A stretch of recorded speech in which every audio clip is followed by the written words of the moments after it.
Bienvenidos otra vez al estudio del resumen del Antiguo Testamento. En esta hora vamos a ver el libro de Jeremías, el profeta del Nuevo Pacto. Jeremías es un hombre que tuvo un ministerio quizás de los más tristes entre los profetas. Nació fuera de Jerusalén en un pueblo que se llama Anatot, muy cerca de Jerusalén.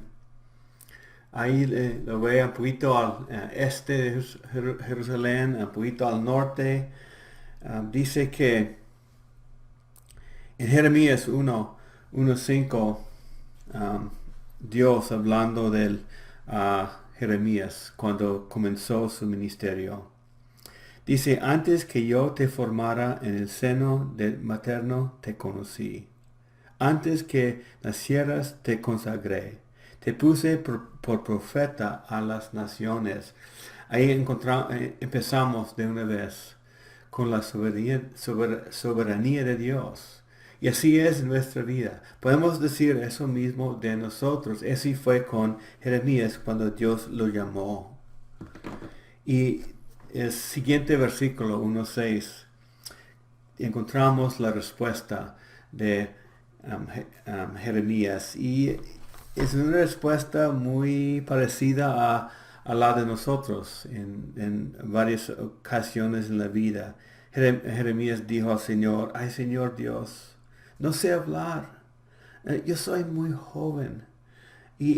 Así comienza el libro de Jeremías, así comienza el ministerio de este joven, de este hombre, en una parte muy triste de la historia. Y antes de seguir, vamos a orar, vamos a pedir una bendición de Dios por lo que vamos a ver en este libro. Señor, te damos muchas gracias. Gracias por tu palabra. Gracias por lo que tú has comunicado a nosotros a través de tu interacción con Israel, por, por lo que encontramos en este libro, en este hombre Jeremías, y el ministerio que le había dado, Señor. Denos, Señor, una bendición por lo que aprendemos en este estudio. Queremos serle fiel, Señor, en todo lo que hacemos y seguir el llamamiento de nuestra vida personal. Te damos gracias, Señor, en el nombre de Jesús. Amén. Entonces, así comenzó el ministerio de Jeremías. Poniendo excusas, diciendo las cosas que aparentemente lo descalificaba, pero no fue así. El Señor lo llamó y lo iba a usar. Y dije antes que quizás el ministerio de Jeremías es uno de los ministerios más tristes en esta parte de la historia. Y voy a leer un pasaje en Jeremías 16 que demuestra esa tristeza, demuestra lo que está sucediendo en la vida de Jeremías. En Jeremías 16, comenzando en 1, dice, entonces la palabra del Señor vino a mí y me dijo, no tomes para ti mujer, ni tengas hijos ni hijas en este lugar. Así de serio fueron los eventos en esta parte de la historia. Porque así dice el Señor acerca de los hijos e hijas nacidos en este lugar y acerca de las madres que los dieron a luz y de los padres que los engendraron en esta tierra. De enfermedades crueles morirán. No serán llorados ni sepultados. Serán como estiércol sobre la superficie de la tierra. A espada y por hambre serán acabados. Y sus cadáveres servirían de alimento para las aves del cielo y para las bestias de la tierra.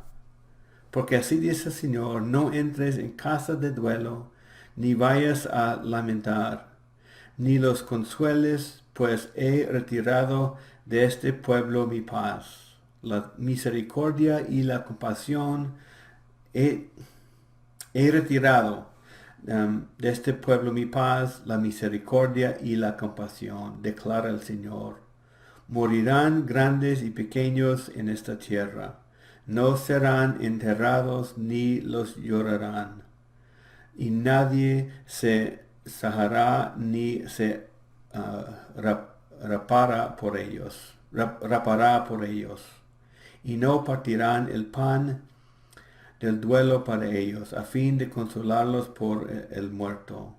Ni les darán a beber la copa de consolación por su padre o por su madre. Así de serio fue la situación para los judíos en Jerusalén y Judá en estos años. Llegaron a un momento cuando Dios les decía, ya no más. Me abandonaron, me rechazaron, les había dado yo a ustedes muchísimas bendiciones y dijeron que no. Y el Señor está diciendo, ahora yo les estoy diciendo que no. Rompieron mi pacto, los voy a castigar, y eso es el ministerio de Jeremías. Y vamos a ver. Jeremías fue llamado profeta llorón por toda la tristeza que experimentó en su vida, y el Señor lo mandó vivir como soltero todos los días de su vida. Jeremías fue testigo de mucho sufrimiento, destrucción de la ciudad de Jerusalén y la muerte de muchas personas cuando él estaba haciendo su ministerio. Datos de Jeremías. El autor Jeremías fue escrito, todo lo que encontramos fue hecho por Jeremías, pero fue escrito por su ayudante, Baruch se llama, y comunica la fidelidad y que el Yahvé establece. Y vamos a ver en medio de la destrucción las promesas de nuestro Dios.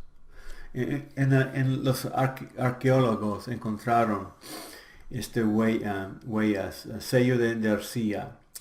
Dice en la descripción que este sello pertenece a Berecayo en hebreo, hijo de Nereayu, el escriba, y fue eso mismo fue Baruch, el ayudante de Jeremías, que escribió lo que encontramos en Jeremías.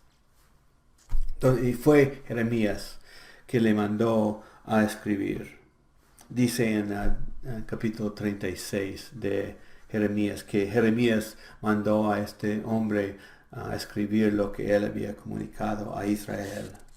Y interesante que se encuentra pruebas en la arqueología, cosas que confirman que esto sí, de verdad sucedió. Fue compuesto el libro de Jeremías alrededor de 560 años antes de Cristo. Lo escribió la mayoría, por lo menos, después de la caída de Jerusalén. El escenario fue durante 5 reyes de Israel. O sea, estuvo su ministerio durante 40 años. Durante esos 40 años habían 5 reyes de Israel. Y también vemos otro rey que viene de Babilonia, Nabucodonosor, viene a conquistar a Jerusalén. El propósito del libro es explicar las razones del juicio y del castigo que los judíos experimentaron. También encontramos promesas de restauración. Encontramos una promesa muy especial para nosotros, la cual vamos a ver más adelante en esta hora. Tema del libro, juicio. Ese es el gran tema que se encuentra en el libro de Jeremías. Teología que se encuentra en Jeremías, algo bastante importante.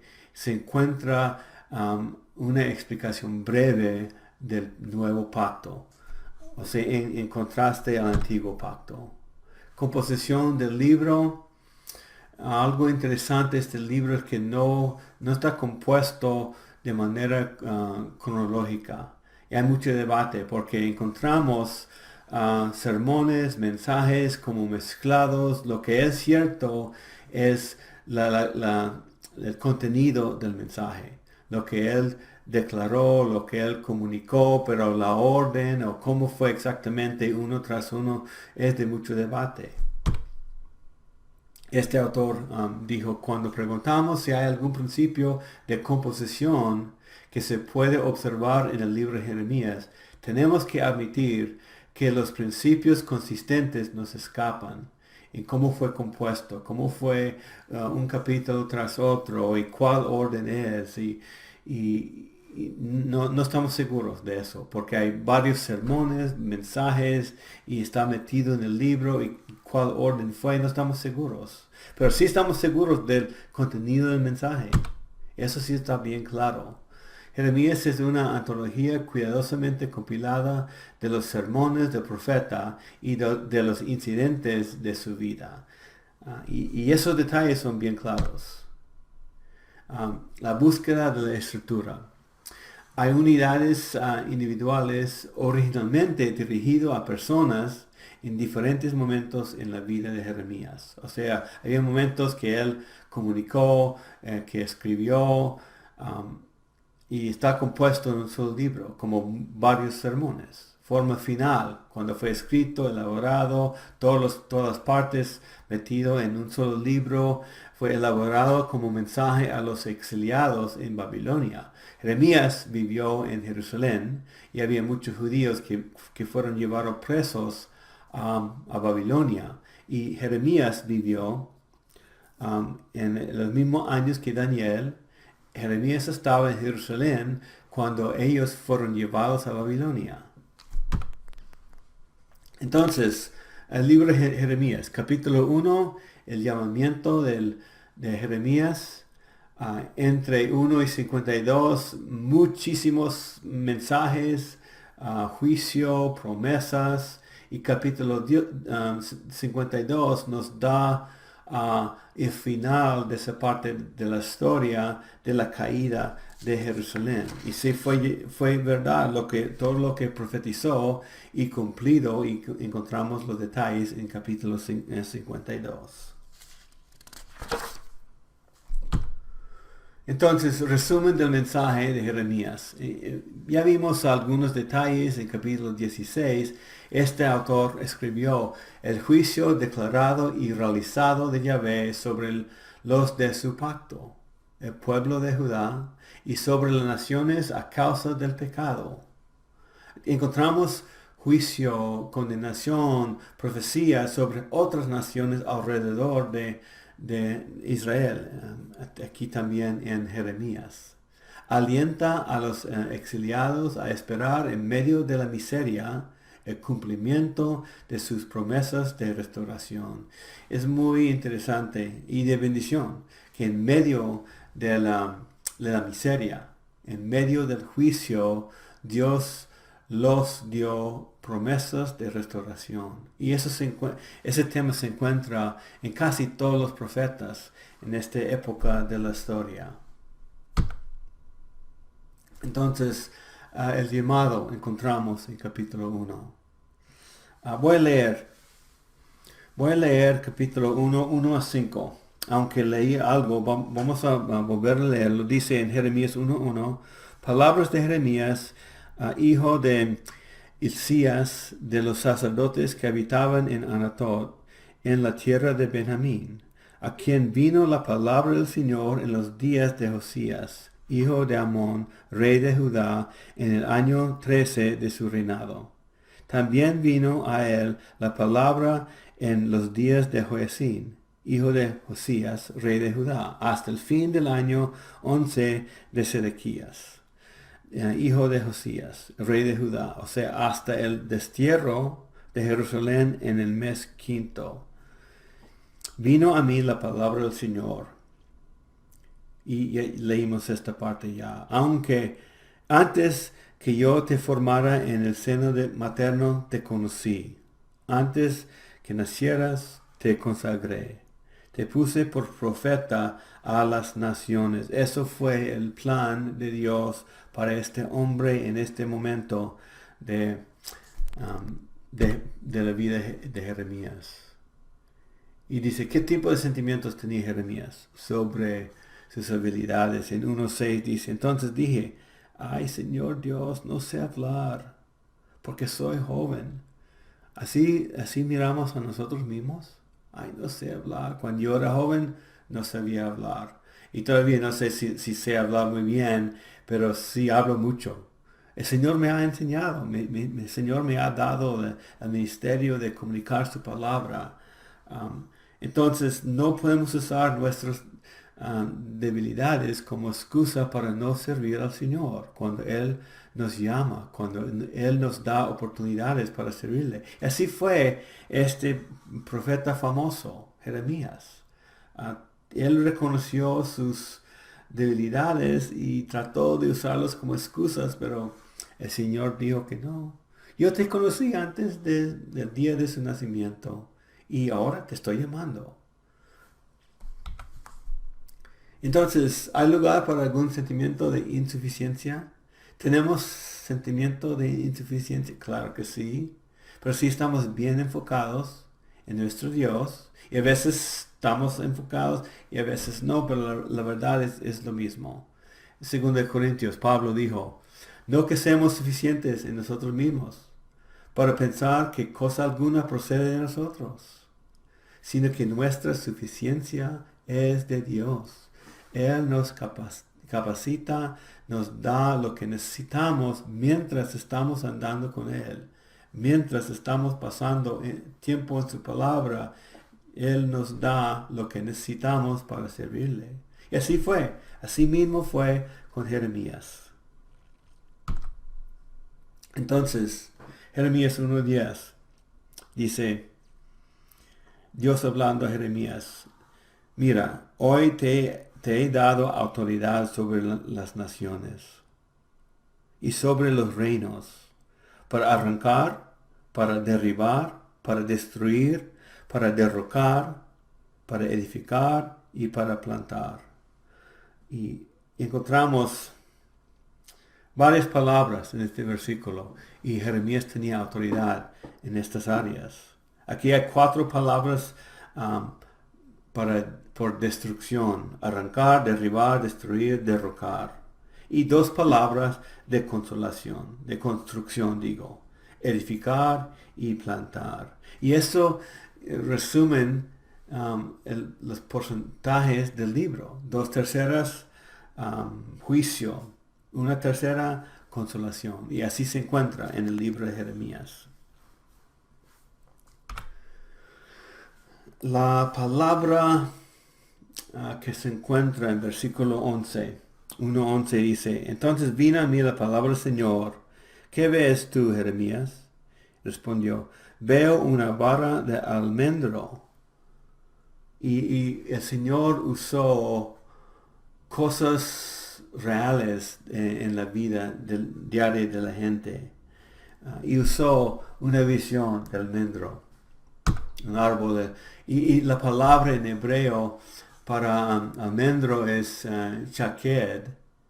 Y la palabra para vigilar es choked. Y fue una comparación, una palabra muy parecida a otra. Y dice, bien has visto, me dijo el Señor, porque yo velo sobre mi palabra para cumplirla. Ellos usaron la almendra como un símbolo de vigilancia. El Señor está mirando, el Señor está cuidando y está examinando lo que está pasando en Jerusalén, en Judá, en la nación de Israel que Él mismo escogió. Y fue una ilustración que la gente conocía. El Señor lo usó para comunicarle algo muy, muy claro y para la gente.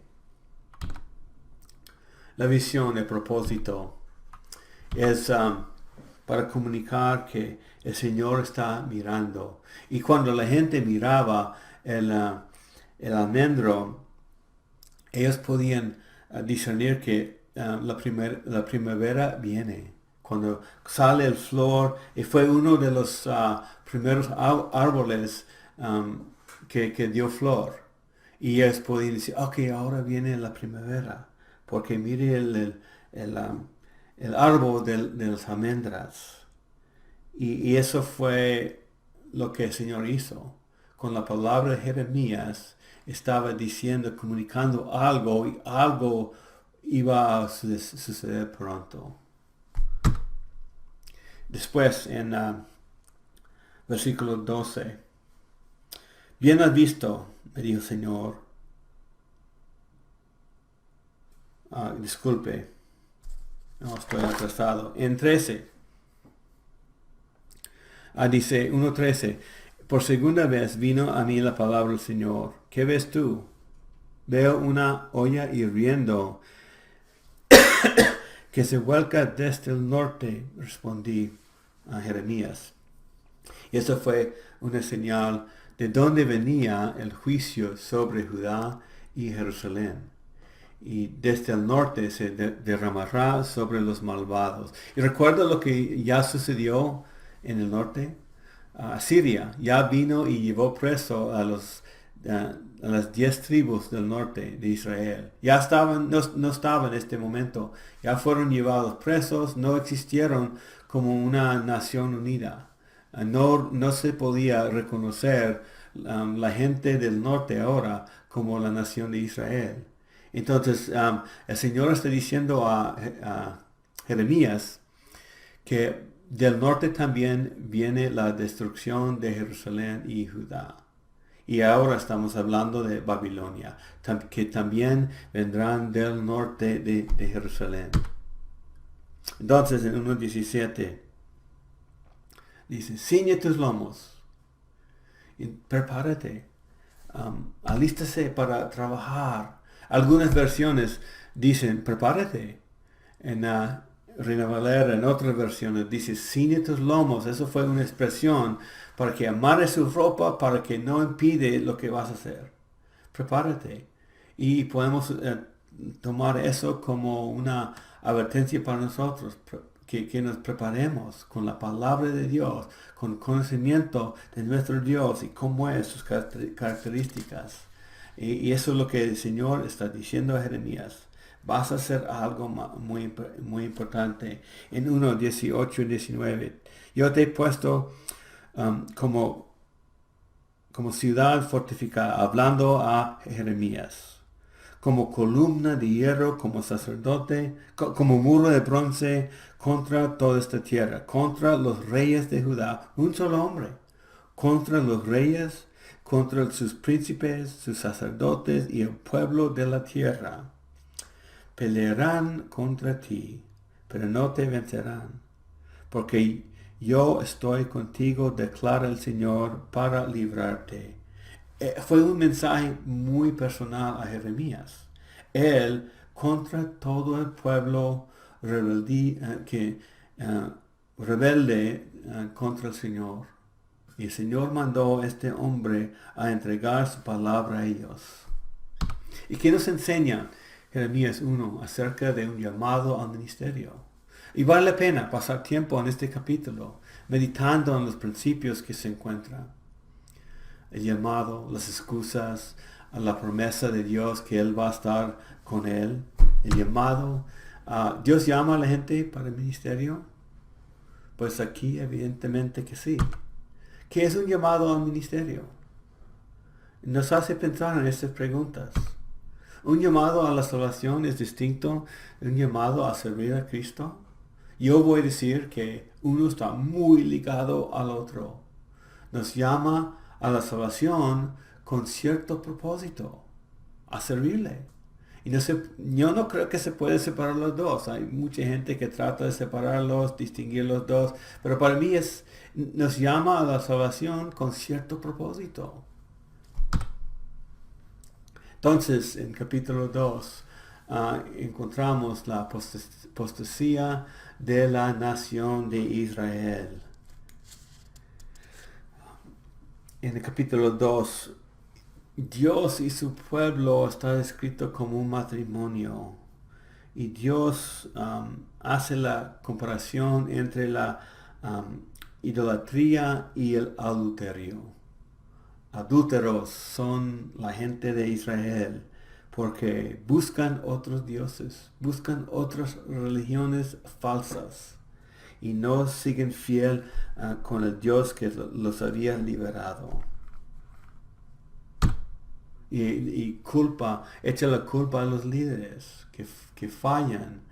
En 2.8 dice, los sacerdotes nos dijeron, ¿dónde está el Señor? Los que se ocupaban de la ley no me conocieron. Los gobernantes se rebelaron contra mí, y los profetas profetizaban por Baal, un dios falso, y andaban tras cosas que no aprovechan. Ahí está la acusación. Y Jeremías como un fiscal. Si faltan los líderes, ¿a quién buscará la gente para el liderazgo? Contiende con ellos como procurador fiscal.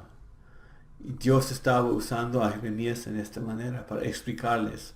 Comunicación bien clara. Así son sus fallas, su culpabilidad, incumplimiento del pacto, rebeldes contra su Dios.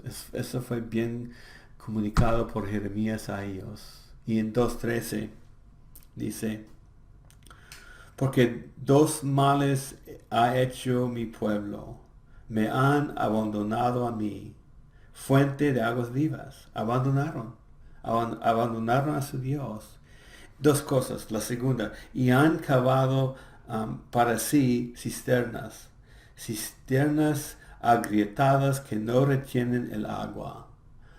Han buscado cosas a las cuales dedicarse que no dan vida, que no dan sabiduría, que no dan instrucción y que no los lleva a la verdad, siguiendo cosas engañosas. Y yo creo que encontramos lo mismo en nuestra sociedad y en muchas iglesias.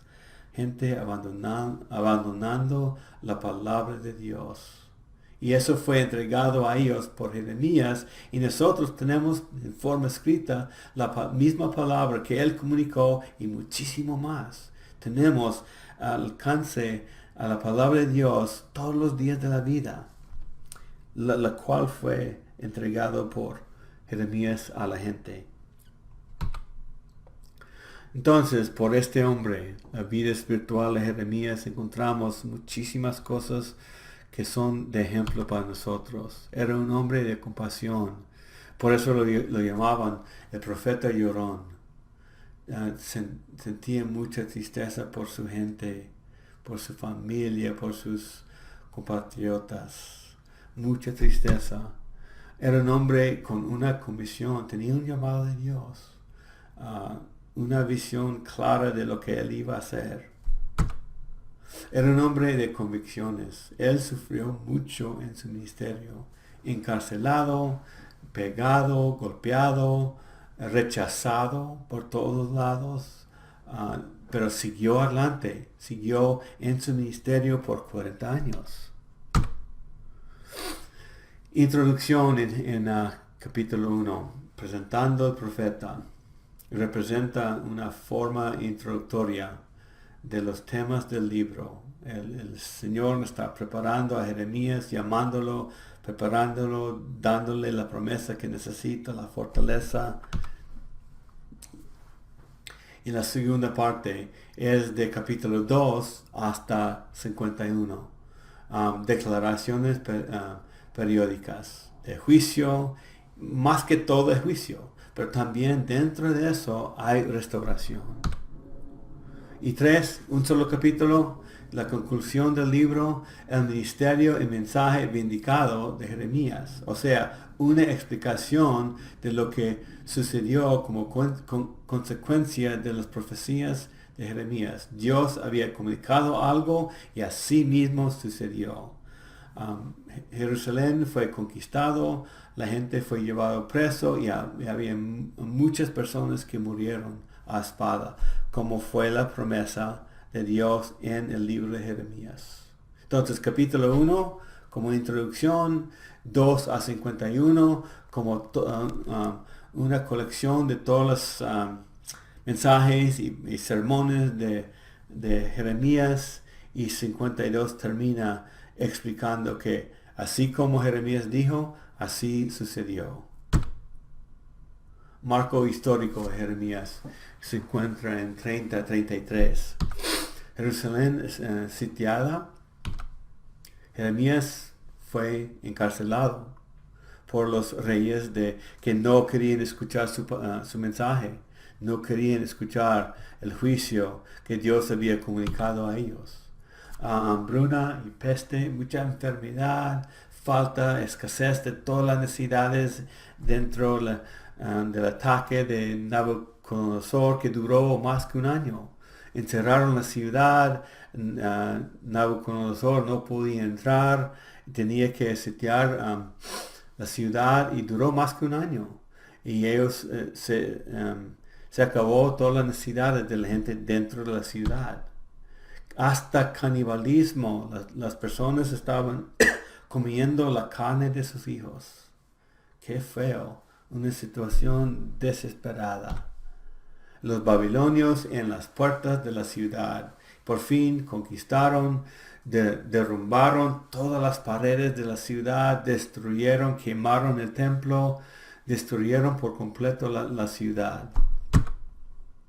En medio de todo eso tenemos algo muy especial y ahí se ve la fidelidad de Dios en sus promesas. Destrucción por el pecado, habían violado el pacto que Dios hizo con ellos, pero en medio de eso hay promesas de restauración. Jeremías 31 dice, vienen días, declara el Señor, en que haré con la casa de Israel y con la casa de Judá un nuevo pacto. Aquí el Señor estaba diciendo, ustedes no cumplieron el pacto que les di. Ahora, en los días que vienen, voy a establecer otro pacto, un pacto nuevo. Y encontramos la revelación de ese pacto en Lucas 22. Esta copa es el nuevo pacto en mi sangre, que es derramada por ustedes. Jesús inauguró ese pacto para todos los que creen. Y la necesidad de ese pacto nuevo nació desde Génesis capítulo 12. La promesa que Dios había dado a Abraham en el capítulo 12 de Génesis, le dio promesa de tierra, hacerle una nación y hacerle una bendición a todas las naciones. Y la primera explicación de ese pacto se encuentra en Jeremías. También se encuentra en Ezequiel, que vamos a estudiar después de esta hora. Entonces nació ahí, desde Génesis, la promesa de ese pacto. Entonces tenemos el antiguo y el nuevo. Y el nuevo que amplifica y confirma las bendiciones del pacto o la promesa realmente a Abraham, que le iba a ser una bendición a todas las naciones. Y ese pacto es incondicional. Jeremías 31. A ver, ¿dónde estamos? 31 hasta 34. Vienen días, declara el Señor, en que haré con la casa de Israel y con la casa de Judá un nuevo pacto, no como el pacto que hice con sus padres el día que los tomé de la mano para sacarlos de la tierra de Egipto, mi pacto que ellos rompieron. Aunque fui un esposo para ellos, declara el Señor, porque este es el pacto que haré con la casa de Israel después de aquellos días, declara el Señor. Pondré mi ley dentro de ellos y sobre sus corazones la escribiré. Entonces yo seré su Dios y ellos serán mi pueblo. No tendrán que enseñar más cada uno a su prójimo y cada cual a su hermano, diciéndole, conoce al Señor, porque todos me conocerán. Desde el más pequeño de ellos hasta el más grande, declara el Señor. Pues perdonaré su maldad y no recordaré más su pecado. Ahí encontramos la explicación de algo nuevo que viene, algo incondicional. El pacto antiguo fue puesto bajo condiciones. Aquí está mi ley y la gente responde con vamos a obedecer. Pero este pacto es algo incondicional y eterno, dice en Ezequiel 37, que vamos a ver después de esta hora. Entonces la inauguración del nuevo pacto fue con la persona de Jesucristo. Y lo inauguró, lo comenzó, pero no fue terminado todavía. En Hebreos 8:6 dice, Él también es mediador de un mejor pacto, en un libro Hebreos escrito a los judíos. Pero la bendición de ese pacto salió de la nación de Israel y es una bendición para los gentiles ahora. Entonces, la implantación de la ley de Dios en los corazones y las mentes de su pueblo, en 31:33 de Jeremías, la ley en el corazón. Y está confirmado en 2 Corintios 3:3. Son una carta de Cristo, no escrita con tinta, sino con el Espíritu del Dios vivo, no en tablas de piedra, sino en tablas de corazones humanos. Así es el pacto nuevo, y es para nosotros. Y dice también Ezequiel, en el Antiguo Testamento, les daré un corazón nuevo. Entonces, va a ser la relación renovada con Dios, Israel y Dios. La profecía es sobre el pacto que Dios va a hacer con Israel. Pero como Israel rechazó la venida de Jesucristo, Él quien inauguró el nuevo pacto, la bendición pasa a los gentiles. Y dice, pero a todos los que lo recibieron les dio el derecho de llegar a ser hijos de Dios, es decir, a los que creen en su nombre. Cualquier persona que le cree ya es hijo de Dios.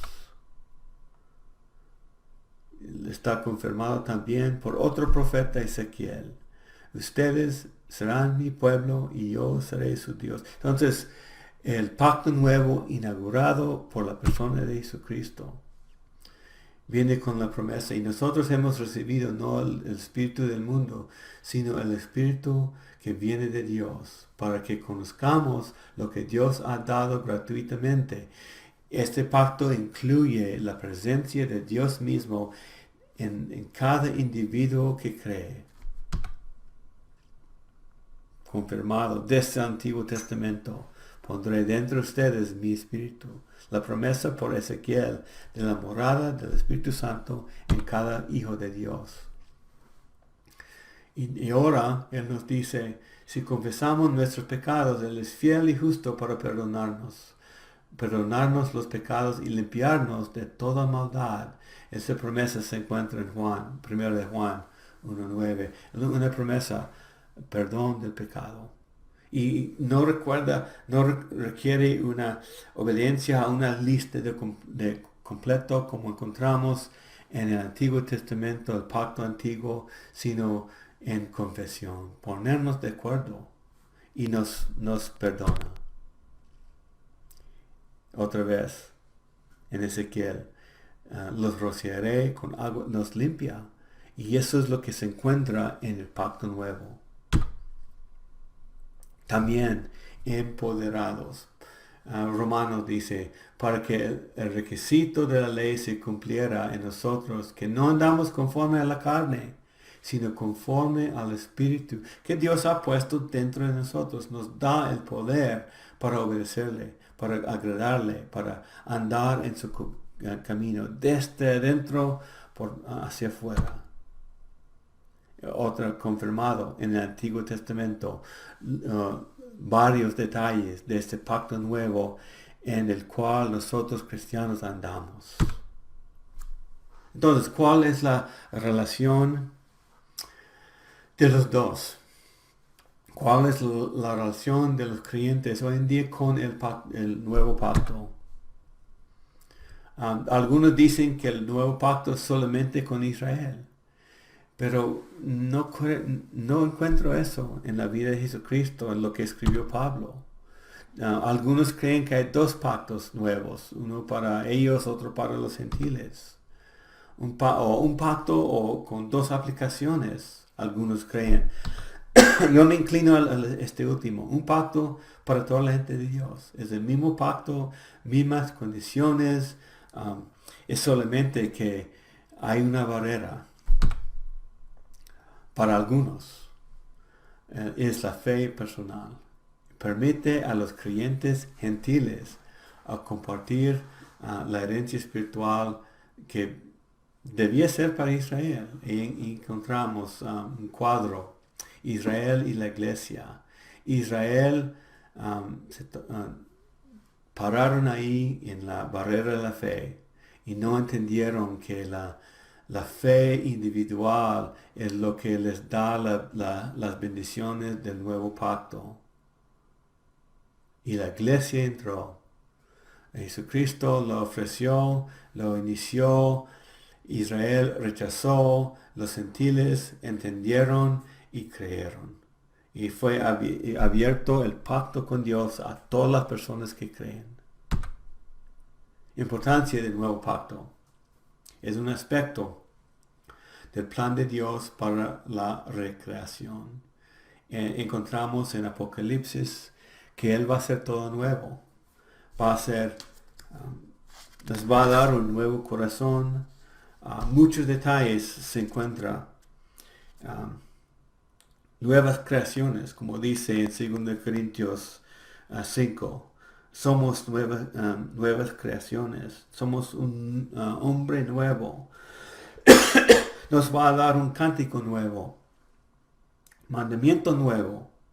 Un nuevo nombre a cada individuo que cree. Nuevo nombre. Y va a ser nuevo la tierra y los cielos. Y nuevo Jerusalén. Todo va a ser nuevo. Todo va a ser perfecto cuando se cumple el conocimiento del nuevo pacto entre los gentiles y Israel. Apocalipsis 21. Yo hago nuevas todas las cosas. Muy parecido, me imagino, a lo que Dios hizo en el jardín de Adán, de Edén, para Adán y Eva. Nuevo pacto quiere decir que la ley del Antiguo Testamento es irrelevante. Así es. La ley se ha terminado como una obligación contractual. Se ha terminado. Pero los principios todavía son vigentes porque la ley del Antiguo Testamento refleja el carácter de Dios. Y Dios está obrando esos detalles en nuestra vida diaria, pero es algo diferente porque no seguimos todos los detalles del pacto antiguo. Él está haciendo lo que Él quiere dentro de nosotros, en la mente y el corazón. Entonces tenemos aquí dos ejemplos. Ley de trabajo es labor de amor. Un ejemplo a la izquierda y un ejemplo a la derecha. Los detalles son igualitos. El ejemplo es de una esposa que limpia la casa porque el marido manda. Por obligación. Hace los quehaceres diarios, semanales, mensuales, limpia la casa. Y la mujer lo hace porque el hombre le manda hacerlo y lo hace como obligación. La segunda es una mujer casada con un hombre que le ama. Es siervo, le ama, le cuida y ella hace lo mismo pero por amor. Por lo que está dentro, ha recibido, ha reconocido el amor de su marido. Nosotros ahora reconocemos los de nosotros que creemos, seres humanos que creen, reconocen que Dios es un Dios de amor. Y Él nos está haciendo una obra de nosotros, dentro de nosotros, para que obedezcamos por motivos de amor. Y obedecemos porque reconocemos que Dios nos ama. Amamos porque Él primeramente amó a nosotros. Así es el nuevo pacto. Entonces, obligación contractual se ha dejado. No memorizamos la lista de quehaceres para andar con Dios. Él está obrando dentro de nosotros, haciéndonos reconocer más y más su grandeza y su amor. Y eso es el enfoque. Vivimos y obedecemos con otro enfoque, amor y relación y amistad con nuestro Dios.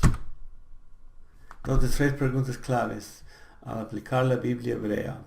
El Nuevo Testamento anula la aplicación del Antiguo Testamento, modifica la aplicación del Antiguo Testamento, verifica la aplicación del Antiguo Testamento. ¿Qué piensan?